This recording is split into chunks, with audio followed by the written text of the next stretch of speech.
Olá, começando mais um Falando de Saúde. O entrevistado de hoje será o cirurgião plástico Dr. Adam Strautwein. O tema será cirurgia de mamas.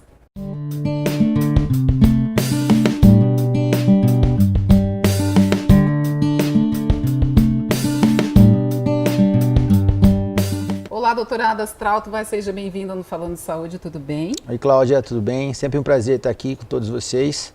Estamos aqui mais uma vez para tirar as dúvidas todas. Vamos lá. Doutor, um tema aí que 90% das mulheres querem saber. Cirurgia de mamas, doutor.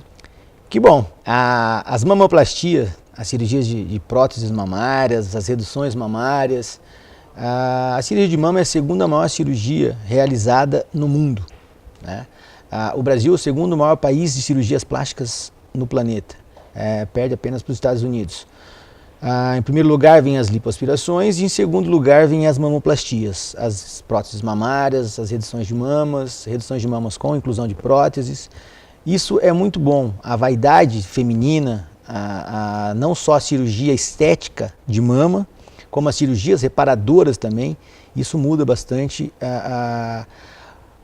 a sensibilidade da mulher, a autoconfiança para a mulher, isso daí muda bastante o pós-operatório, com que a mulher fique muito mais feliz. Doutor, existem diferentes técnicas que possa ser colocada a prótese mamária na mulher? A prótese de mama, basicamente são 4 formas de você fazer a inclusão de próteses, tá? Você pode colocar a prótese pela via inframamária, que é aquele corte pequeno que se dá na região embaixo das mamas, pela via periareolar, que é através das areolas, e pela via axilar, né? Essas são as 3 vias que você consegue fazer as inclusões de próteses hoje, que são as próteses de gel coeso, que são aquelas prótesezinhas que já vêm com gelzinho. E existe uma outra via que é utilizada bastante na região dos Estados Unidos, que é a prótese salina, que é uma prótese que é colocada pela região umbilical, né? Mas isso tudo depende muito da formação do colega cirurgião plástico, como ele utiliza essa via. Sempre é a via que ele tem uma maior eficiência, que ele tem uma maior sapiência e é uma forma que ele domina mais para fazer a região da inclusão. Todas as vias são boas, tanto a via axilar quanto a inframamária e a periareolar. Lógico que isso vai depender da opinião do cirurgião. Existem alguns pacientes que têm tendências a ter queloides, são pacientes geralmente de cor negra e pacientes orientais, os japoneses. Eles têm uma maior tendência ao queloide. Nesses casos, a grande maioria opta por fazer por via axilar, para não ficar com cicatrizes hipertróficas ou cicatriz alargada na região do corpo do tórax. Doutor, e este método, a paciente ela pode ser colocado também a prótese de silicone abaixo do músculo mamário ou é só superficial que pode? O plano aonde você vai colocar a prótese de mama, o cirurgião plástico ele vai estar analisando o paciente num contexto geral. Indica-se você fazer a inclusão da prótese atrás da musculatura quando o paciente não tem nada de região mamária. Porque se você imagina, se eu for colocar uma prótese atrás da glândula e a paciente tem 1 centímetro só, a prótese vai ficar muito artificial, vai ficar com o formato dela.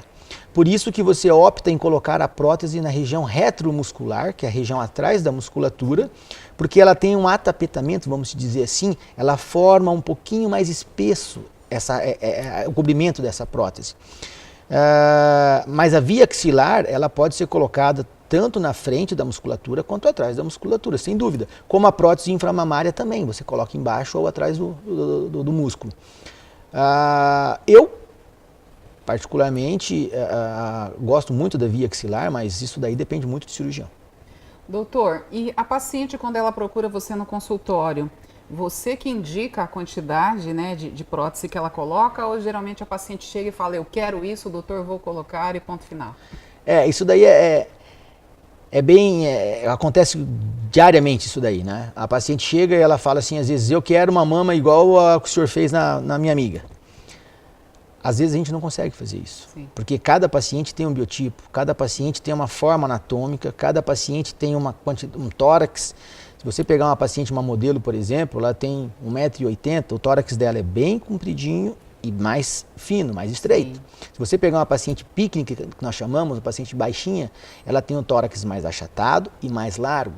Então, a quantidade de volume de prótese é o cirurgião que, na maioria das vezes, indica-se a esse paciente. Não é porque a minha amiga colocou 450 que em você vai caber 450. Sim. Pode ser que caiba, sim, só que vai ficar esteticamente não tão harmonioso com o seu tamanho, com o seu peso e com a sua altura. Por isso que o cirurgião, ele é o guia da paciente.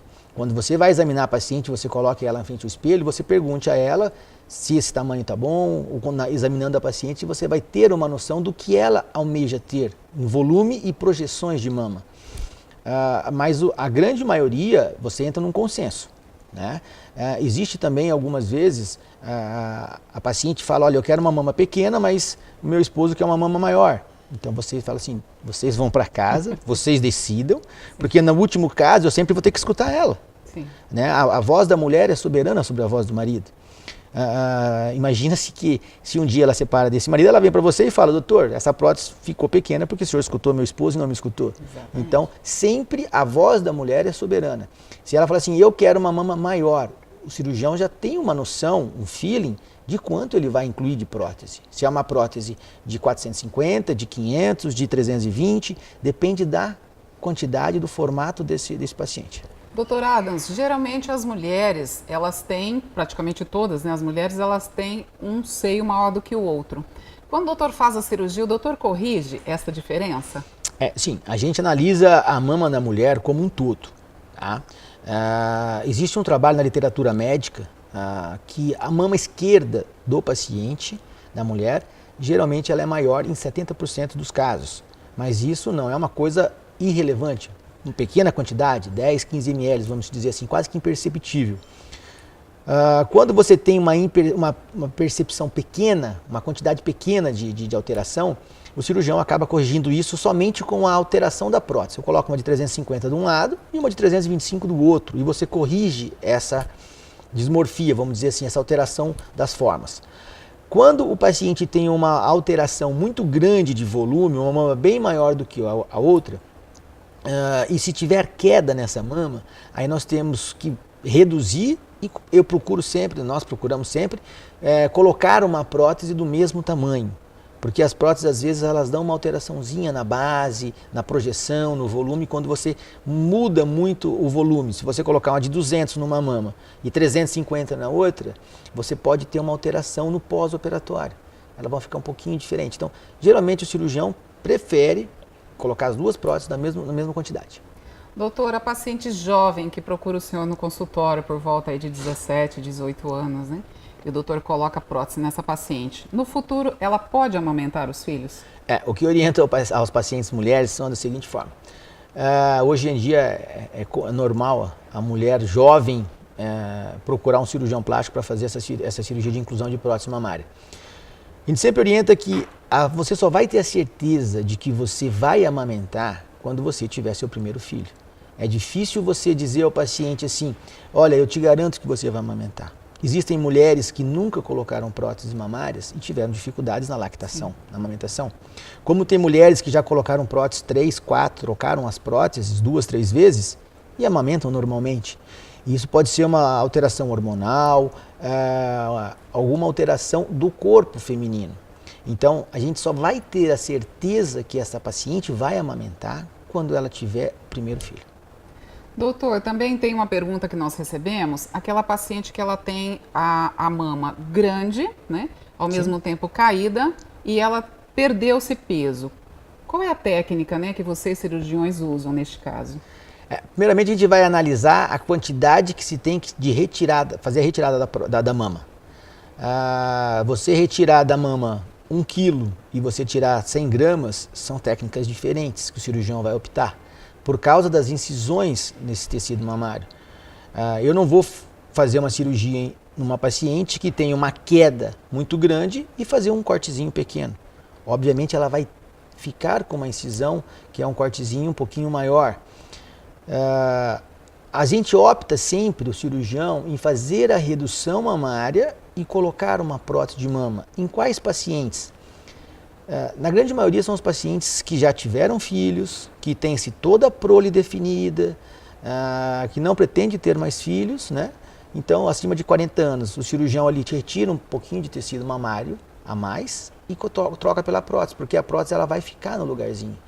Ao impasse que quando você faz somente uma mamoplastia redutora, sem a inclusão da prótese mamária, num futuro posterior, depois de 1 ano, 2, 3 anos, a mama perde um pouquinho a projeção do colo superior e você tem uma quedazinha dessa mama sem a inclusão da prótese. O que as mulheres acabam dizendo. Existe um trabalho pelo Colégio Americano de Cirurgia Plástica, e é um trabalho bem alto, até por sinal, que mulheres que fizeram a redução mamária e não fizeram a inclusão da prótese de mama, num período mínimo de 5 anos, 72% dessas pacientes, a cada 100 mulheres, 72, retornam ao consultório do cirurgião plástico para fazer uma nova inclusão de prótese mamária. É um índice alto, né, doutor? É um índice alto. Por isso que sempre a gente tem que analisar, no geral, ver quais são os anseios dessa paciente, se ela almeja ter colo para o resto da vida, qual é a idade dela. Também você não vai fazer uma cirurgia numa paciente com mais idade, com uma idade avançada de 60 anos, e deixar a mama dela muito artificial. Então, cada paciente tem um biotipo, e isso o cirurgião tem que respeitar no paciente. Isso é bonito. Mas a cirurgia em si, geralmente as reduções mamárias, dependendo do grau e da idade do paciente, a gente faz a redução que chama mastopexia, que é o levantamento com a inclusão da prótese. Doutor, o que é muito importante, né, além da escolha de um bom profissional, é também o repouso após as cirurgias. Observa-se muito nessa geração cheia de tarefas, ocupações, academias, e elas acabam não respeitando. Isso ocorre, doutor? Ocorre. O cirurgião sempre sabe que o paciente está fazendo coisa de forma errada, né? Elas às vezes procuram omitir um pouquinho, mas isso daí ocorre. O paciente é a nossa vida hoje em dia. Ela precisa trabalhar, ela precisa mexer no computador, ela precisa levar o filho na escola, pegar o filho. Então, isso daí ocorre sim, com certeza. E as consequências disso tudo é analisada posteriormente. O cirurgião, existe um prazo mínimo de recuperação. Por isso que nós pedimos não levantar os braços, não pegar peso, academia só depois de 30 dias, dirigir só depois de 21 a 30 dias. Depende da cirurgia. Mas respeite, escute sempre as orientações médicas do cirurgião que está lhe dizendo, porque ele está sabendo como que está você.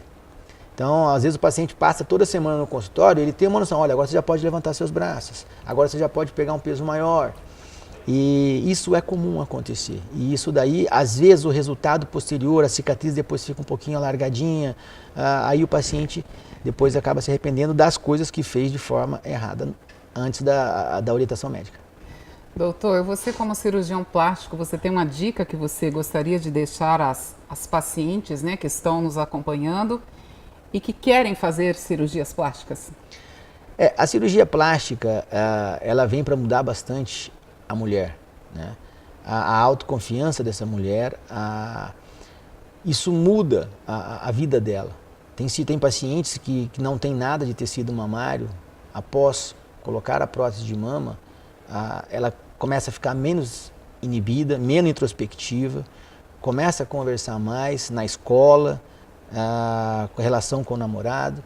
Isso muda a vida dos pacientes. A cirurgia plástica, ela veio para beneficiar todos os pacientes, tanto da parte estética quanto da parte reparadora. Para isso que existem os cirurgiões plásticos, para deixar vocês mais bonitas, algumas pacientes.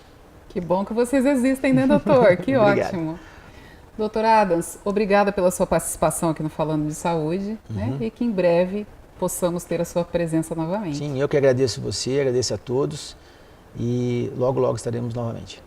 E a vocês que nos acompanharam em mais vezes Falando de Saúde, ainda restou alguma dúvida? Agenda uma consulta. Obrigada e até o próximo.